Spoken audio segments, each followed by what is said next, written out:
yung bata. Ano, kawawa naman yan. Kasama pa yung bata sa paghahanap buhay.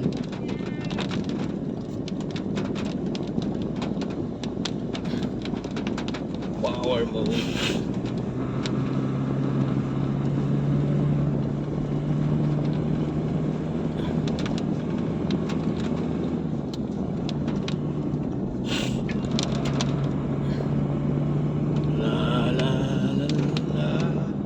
O set na ba?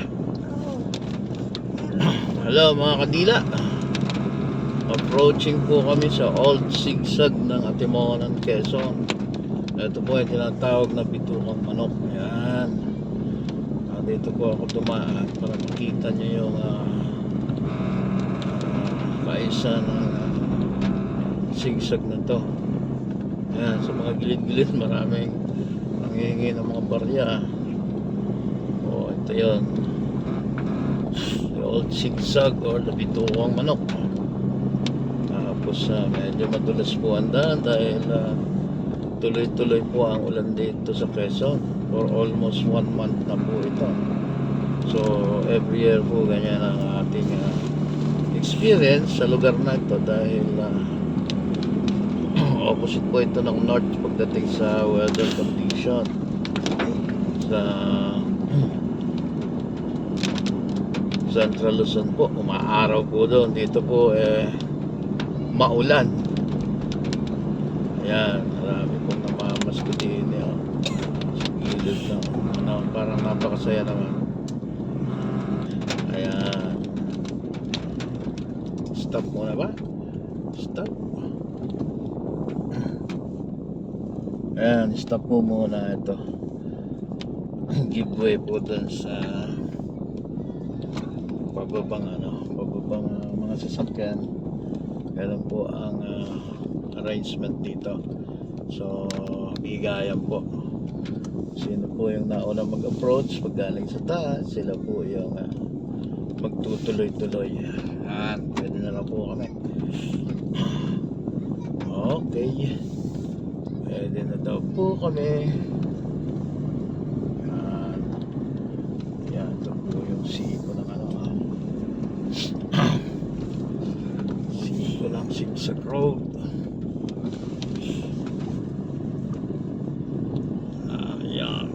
Ayan po, ayan. Ito po yung mga pababa. Siya naman na maghihintay dahil may packet. Yun, nandiyan po sila, nakahinto muna sila. Kami naman, it's our turn. Ayan, ang haba. Ayan po ang situation po dito sa Old Sigsag Road ng Atimonan, Quezon. Ayan mga kadila, mapapansin niyo yung bigayan dito. Hindi pwede magsabay-sabay sapagkat tiyak na may aksidente at huwag naman sana mangyari. Ayan po, ganyan po. Ayan, na-overtaken pa ang isang motor. Okay, ayan po. Dito na po kami sa may bandang itaas. Ayan, pang bandang itaas po ng Old Sigsag Road. Mapapansin din na sa kabilang side yung yung tanawin, tatawag namin Buena Vista. Ayan, daming nanghihingi ng barya sa gilid ng kalsada, bata matanda, no? So naging gawin na po ng mga taga rito yan ang mga hingi ng barya. Ayan, talagang nagiging parang source of income na ito ng mga tao na ito. Madali nga naman pagkakita, hindi ka lang hirap po kasi ang buhay ng mga tao dito. Kaya ayan, titsaga sila. Pare, Pasko naman po ngayon. Panahon ng Pasko, kaya okay lang naman magbigay. pa, nagtitinda ng honeybee. Totoo kaya? Ayaw. Isa kasi hindi naman totoo eh. Lalagyan na lang ng asukal. Yan. Wow. Wala akong tigil ang ulan. Walang tigil ang ulan. Ayan. Gaano po ang opposite po ang panahon ng northern part ng Luzon, saka dito sa southern, especially dito sa region 4A. Dahalasan po itong mga ganitong petsa ay sobrang ulan. Mahigit na nga po isang buwan itong umuulan. Every year po yan, ganyan. Kaya medyo madulas ang daan, kaya ingat lang. Okay. Ayan, nanay po. Hingi ng barya. Yun.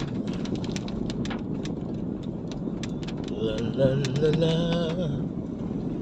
Ayan, nadalaw po kami nagbibiyahe. Kasama ko yung misis ko. Nag-joyride lang kami. Balikan po ito. May babalik din po kami. Malolos, Bulacan to Atimonan, Quezon. Ayan, gawa po namin lang kapit bahay. Kaya kami gusto namin mag-road trip or mag-joyride ng misis ko. Nakakainip kasi. Way of bonding namin mag-asawa. La la la la la. Isang biyahe dito. La la. Ilang minutes? Lang ito siguro 15. Ito po ang duration period ng travel time dito sa Old Zigzag. Simula doon sa paanan from Pagbilao to Timonan. Mga 15 minutes po ito. Unlike doon sa kabila na mag-spend ka ng 30 minutes or more. Kasi po doon ay malayo po. Diversion po, pag-iikot. Pero dito po sa Old Zigzag Road, ang allowed lang po mag-travel dito ay yung mga 4 wheels, yung may nasasakyan.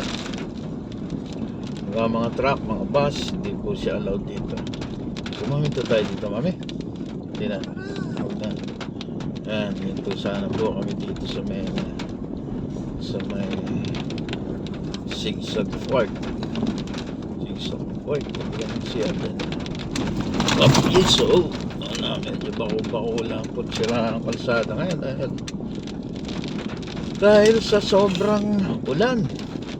Mahabang ulanan po ito. Ayan, oh. Basang-basa po ang lugar na ito dahil sa tuloy-tuloy na pag-ulan. Tuloy-tuloy na pag-ulan. Ano ba magagalit nagmama. Dito muna kami. Stop muna kami dito. Dito po muna. Stop muna kami dito dahil mayroon po umakyat. Ayan. Gaya po doon sa kabila. Ito po yung dulot-dulo. Pagpapunta sa kayang mabalik. Naglag pa dun sa sumabit. Isa mga dyan. Isa mga wawa. Bye. 5 pa. 5. Hindi pa na 5. Oh. Ang ganda ng Waterfalls during rainy days. Ganda ang water. Makikita naman din.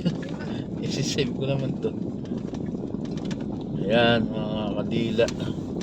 Malapit na kami sa paanan ng Old Zigzag Road going to south or going to Atimonan poblasyon. So, although itong zigzag road na ito, part na po ito ng bayan ng Antimonan. Yan, ito na po yung atin. Bababa na po tayo. Mag-merge na po kami dun sa Maharlika Highway ng Diversion Road. Yan. Meet up po yan. Meet up doon sa baba. Meet up ng or mag-merge yung Diversion Road. So ito, called Zigzag Road. Yan. Isweldo kaya sila din.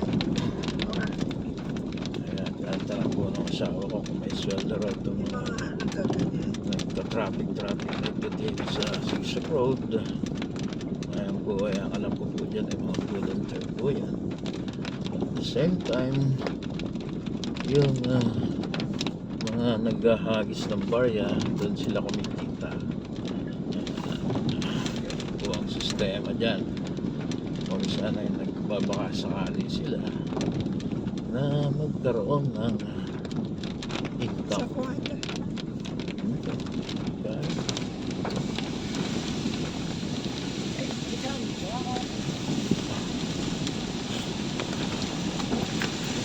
Ayan po.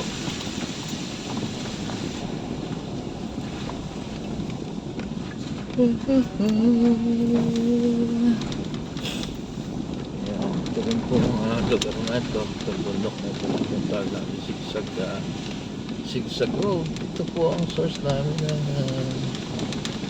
water. Ayan, ang tawag natin parang nawasa. Ayan. Ito na po. Malapit na po kami sa merging point ng Diversion Road. Saka ng itong Zigzag Road. Ayan, kahit po yung malaking puno. No? Lalaki ng puno. Masakop na itong kalsada. Ganda.